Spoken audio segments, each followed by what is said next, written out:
भारत के पास एक समृद्ध समुद्री विरासत है और उस विरासत को संभालने और संजोने का काम कर रही है भारतीय नौसेना, जिसके बारे में आज सक्षम भारत में हम बात करने जा रहे हैं। अरब सागर में भारतीय नौसेना की मौजूदगी हमेशा से रही है, लेकिन दिसंबर के बाद से भारतीय नौसेना यहां नए रूप में नजर आ रही है। भारत ने अपने 12 जंगी जहाज अदन की खाड़ी और पश्चिमी अरब सागर में तैनात कर दिए हैं। नौसेना ने बीते 3 महीने में 6 बड़े ऑपरेशन किए हैं और जहाजों को समुद्री लुटेरों और हूती विद्रोहियों के हमले से बचाया है। ये पहला मौका नहीं था। इससे पहले भी भारतीय नौसेना देश की हिफाजत के साथ साथ किसी भी मदद के लिए हमेशा ही तत्पर है। आजकल समुद्र में हलचल कुछ ज्यादा बढ़ गई है।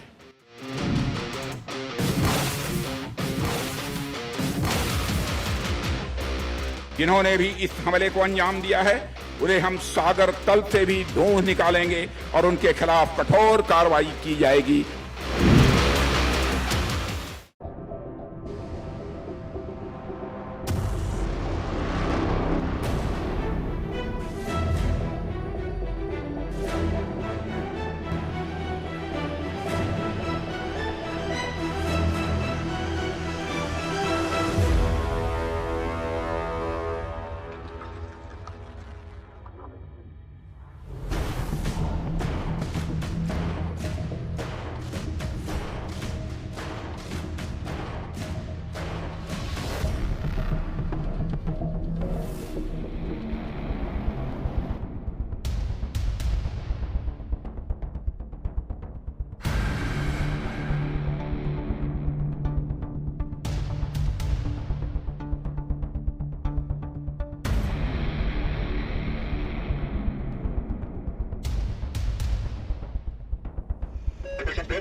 के इंजन नहीं नजर आ गया।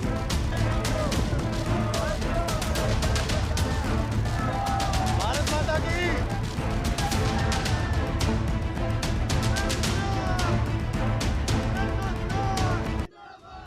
24 घंटे से बंद है। इंडियन नेवी आने आके हम लोग को थोड़ा राहत मिला है। और Indian navy I am proud of Indian Navy. If Indian Navy is around you, never fear. You are always in a safe place with safe hands.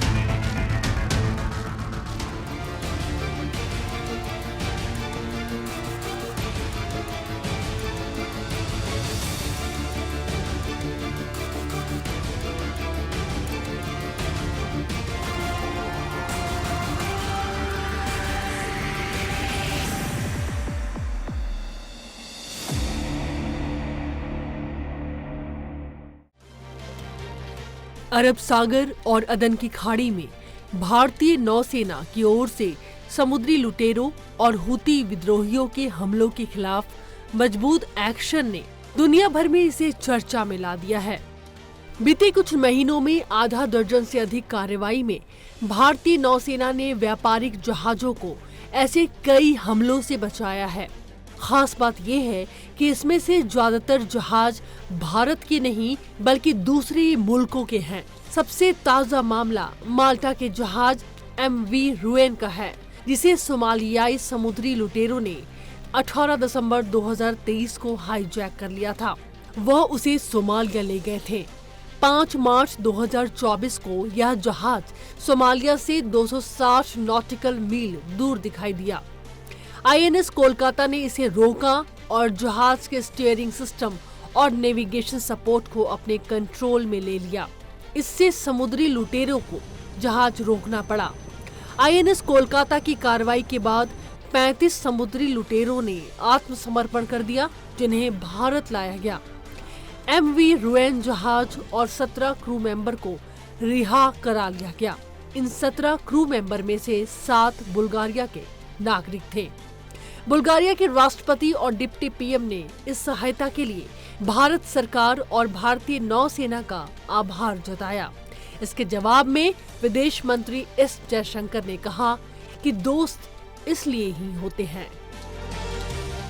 अरब सागर में भारतीय नौसेना की मौजूदगी हमेशा से है, लेकिन पिछले कुछ महीनों में भारत के एकमात्र जोन के नजदीक हमलों के बाद और हाईजैक की कई वारदात के बाद भारतीय नौसेना ने अदन की खाड़ी और पश्चिमी अरब सागर में अपना दखल पहले से काफी बढ़ाया है।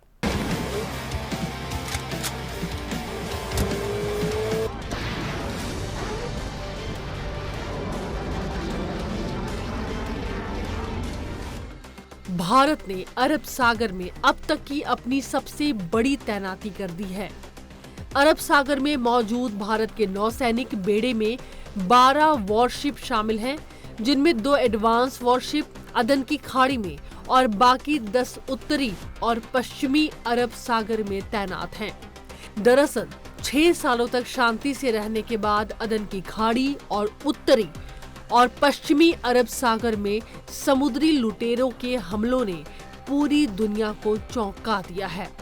सोमालियाई समुद्री लुटेरों ने 2008 और 2018 के बीच काफी उत्पात मचाया था, लेकिन 2018 से 2023 के अंत तक समुद्री लूट की घटना बिल्कुल नहीं हुई थी।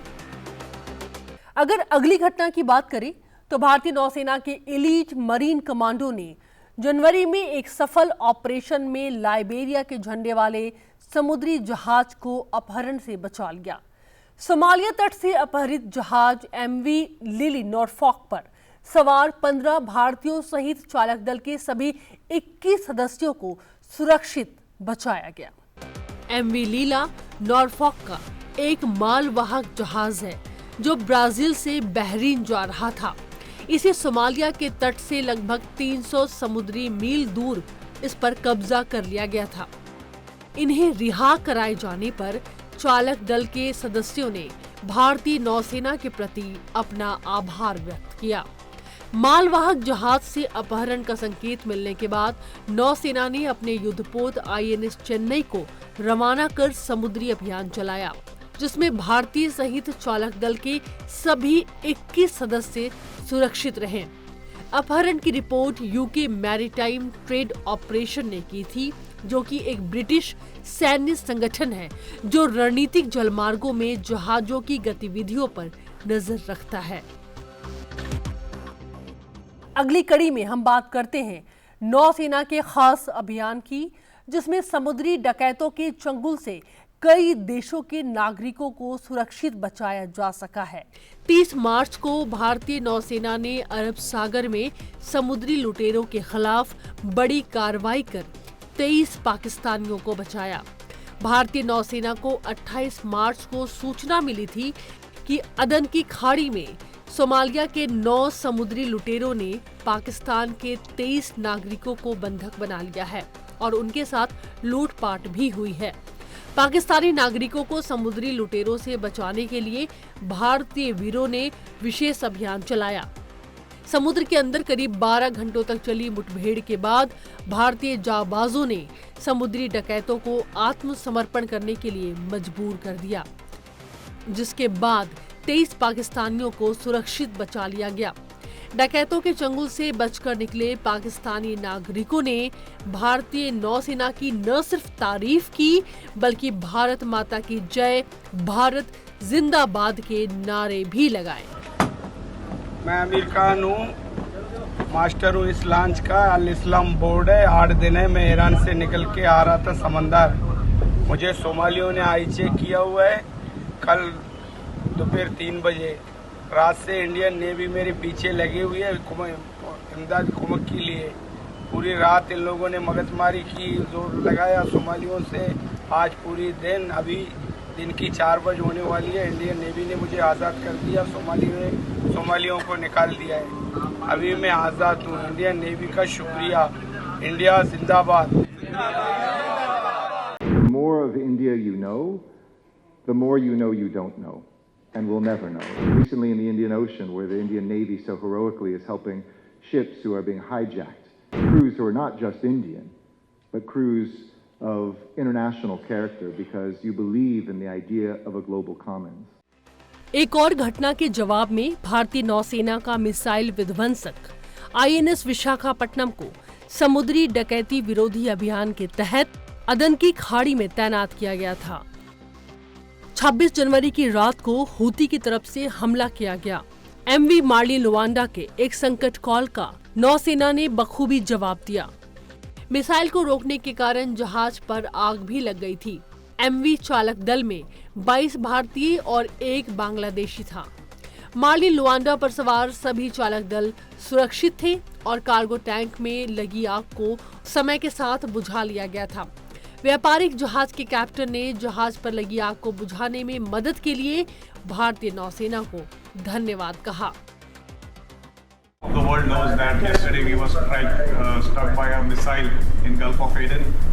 Due to this missile attack, the vessel was on fire, and it was not a small fire; it was a huge fire. It's a loaded tanker, and I hope people know that what happens if a tanker goes on fire, a loaded tanker. So I really thank Indian warship INS Vishakhapatnam. They have done a really tremendous job. We had actually lost the hope that we won't be able to fight this fire, but these guys were really tough. 17 जनवरी 2024 को gulf of Aden में एक व्यापारिक जहाज MV जेंको Picardy पर drone से हमला हुआ था। जहाज को बचाने में भारतीय नौसेना का जहाज INS विशाखापट्टनम मदद के लिए आगे आया। जहाज 11 जनवरी को मिस्र के सफागा बंदरगाह से रवाना हुआ था और हमले से पहले भारत के तूतीकोरिन जाने वाला था। यह घटना लाल सागर और अदन की खाड़ी में जहाजों पर हो रहे ड्रोन हमलों की वजह से वहां की सुरक्षा व्यवस्था की चिंता को दर्शाती है। भारतीय नौसेना का काम इस इलाके में सुरक्षा बनाए रखना है। INS विशाखापट्टनम उस इलाके में समुद्री लुटेरों को रोकने के लिए गश्त लगा रहा था। उसने जहाज से मिले संकट के संदेश का जवाब दिया। इस घटना में जहाज पर सवार किसी भी व्यक्ति को कोई चोट नहीं आई। भारतीय जहाज ने जेंको पिकार्डी का पीछा किया और मदद पहुंचाई। जहाज के नुकसान की जांच करने के लिए EOD को जहाज पर भेजा गया और यह सुनिश्चित किया गया कि जहाज आगे चलने के लिए सुरक्षित है। भारतीय नौसेना ने मार्च में खाड़ी ए अदन में जहाज पर मिसाइल हमले के बाद 21 लोगों को बचाया, जिसमें एक भारतीय नागरिक भी शामिल था। जहाज पर बारबाडोस का झंडा लगा था। भारतीय नौसेना ने बताया कि जहाज पर हमला होने के बाद चालक दल के लोगों को बचाने के लिए INS कोलकाता जहाज को तैनात किया गया था। बचाए गए लोगों में से कुछ घायल थे और उनका जहाज पर ही प्राथमिक उपचार किया गया। अब तक जितने ऑपरेशन के बारे में हम बात कर रहे थे, वो सारे अभियान नौसेना के ऑपरेशन संकल्प के अंतर्गत आते हैं, जो कि एक समुद्री सुरक्षा अभियान है, जिसे 14 दिसंबर 2023 को शुरू किया गया था। यह अभियान हिंद महासागर क्षेत्र में बढ़ते तनावों को देखते हुए शुरू किया गया था। इस अभियान के तहत भारतीय नौसेना ने कई महत्वपूर्ण उपलब्धियां हासिल की हैं, जिनमें कुल 18 घटनाएं शामिल हैं, जिसमें नौसेना का एक्शन देखने को मिला।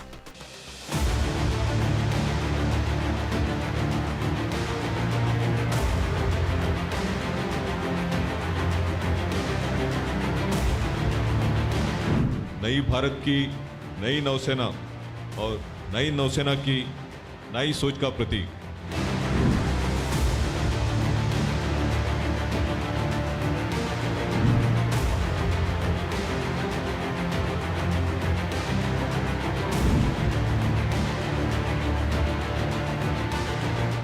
We will take a positive, proactive and affirmative action to ensure that the region is safe and secure. इसी कड़ी में सोमालिया तट के पास 16 मार्च को एक अभियान के दौरान पकड़े गए 35 समुद्री लुटेरों को लेकर युद्धपोत INS कोलकाता पहुंचा। नौसेना ने इन समुद्री लुटेरों को मुंबई पुलिस को सौंप दिया, जिन पर कई धाराओं में केस दर्ज किया गया। We have completed 100 days of sustained operations at sea in combating these three major operations: anti-piracy, anti-drone, anti-missile in the Red Sea, the Gulf of Aden, the North Arabian Sea, and the sea off the east coast of Somalia. So this is a testament to the new and confident Bharatiya Nausena, and we are trying to wear the new identity of Bharat. So, ladies and gentlemen, this 100 days of sustained Op Sankalp has also broken the myth of short and swift operations. So, therefore, there is a need to realize that we need to be able to carry forward sustained operations if we need to ensure there is safety, security, and stability in the oceans. The pace of operations has been quite high, and you may ask, are we able to sustain it? But indeed, I just want to say that as of yesterday, we had 11 submarines operating simultaneously at sea. We had more than 35 ships operating at sea. We had more than 5 aircraft deployed in different parts of the Indian Ocean.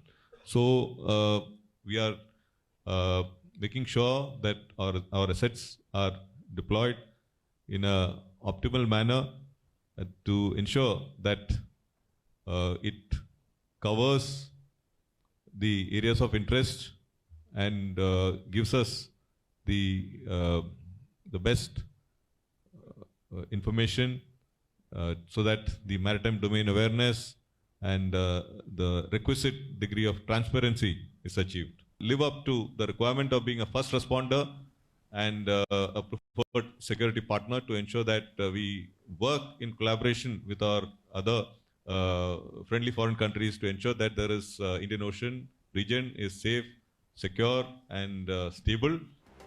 जब बात बड़े बड़े अभियानों की हो रही हो तो हम ऑपरेशन समुद्र सेतु को भला कैसे भूल सकते हैं।